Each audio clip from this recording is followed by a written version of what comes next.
Hadirin yang insya Allah dimuliakan Allah, amin.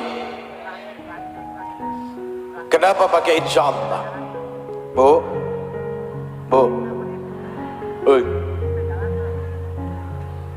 jawabannya sederhana. Insya Allah itu untuk sesuatu yang belum pasti. Allah Rabbul Izzah menyampaikan kepada kekasihnya. Siapa kekasih Allah? Kekasih Allah siapa? Nabi Muhammad. Jangan lupa sholawatnya, insya Allah. Mudah-mudahan karena bersolawat Allah subhanahu wa ta'ala mudahkan kita untuk bisa ziarah makam Rasul, amin. Allah subhanahu wa ta'ala sampaikan kepada kekasihnya, lalu kemudian Rasul sallallahu alaihi wasallam sampaikan kepada kita sebagai sebuah ilmu kebaikan yang akan menuntun kepada kebenaran. Untuk sesuatu yang belum pasti, maka insya Allah adalah jawaban yang terbaik. Kenapa begitu? Karena yang paling pasti tahu hanyalah Allah, bukan manusia. Apalagi perkara mulia. Artinya adalah apa?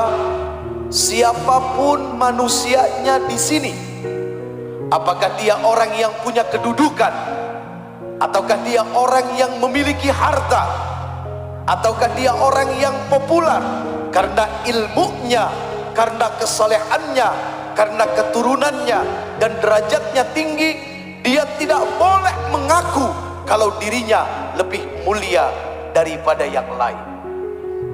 Mohon maaf lahir batin.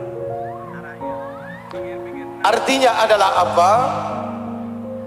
Yang di belakang belum tentu hina, yang duduk di depan belum tentu lebih mulia daripada yang di belakang. Itulah cara Allah melihat kepada hamba-hambanya. Ketika seseorang mengaku dirinya lebih mulia daripada yang lain, maka seketika itu pula hilang kemuliaannya di sisi Allah subhanahu wa ta'ala.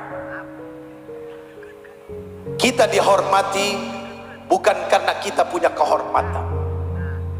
Kita dimuliakan bukan karena kita mulia, tapi karena masih ditutupi aibnya oleh Allah subhanahu wa ta'ala. Bicara ini, maka kita bicara tentang akhlak dan kerendah hatian seseorang.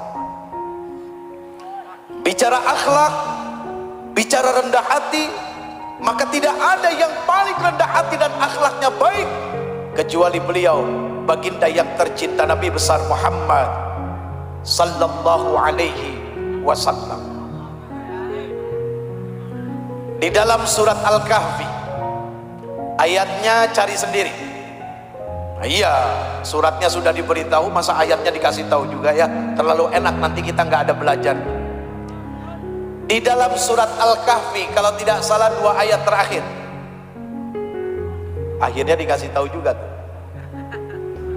Bagaimana bunyi ayat ini? Bunyi ayatnya sederhana. Ayat ini bisa menjadi satu amalan yang hebat, apalagi buat yang tahu setiap malam Jumat jangan tinggalkan membaca surat Al-Kahfi. Maka Allah akan ciptakan cahaya yang sangat luar biasa antara Jumat dengan Jumat yang lainnya. Pada ujung ayatnya Allah subhanahu wa ta'ala berfirman, Qul innama ana basyarum mithlukum yuha ilayya annama ilahukum ilahu wahid. Katakan bahwa sesungguhnya aku ini hanya manusia biasa, kata Rasul, sama seperti kalian. Yang membedakan aku dengan kalian adalah apa? Aku diberikan wahyu oleh Allah subhanahu wa ta'ala untuk menyampaikan kalau kalian punya Tuhan yang satu. Seorang Rasul saja yang maksum, yang sudah dijamin surganya, tidak akan dimenamkan dalam jahanam, beliau begitu sangat rendah hati. Apalagi model orang kayak begini, ibu, yang berdiri di hadapan bapak-bapak, ibu-ibu, ini manusia yang belum ada jaminan apa-apa. Kalau bicara neraka kayaknya lebih pasti daripada surga. Sekarang saya mau tanya, kira-kira buat kita semua lebih pasti ke neraka apa ke surga? Hah? Ke neraka? Bocah, emang lu pernah ke neraka?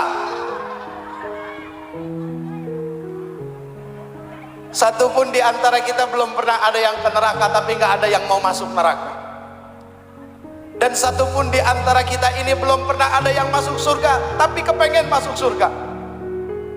Itulah hebatnya firman Allah Subhanahu wa ta'ala. Jadi kalau bicara pasti, rasanya neraka, surga belum tentu.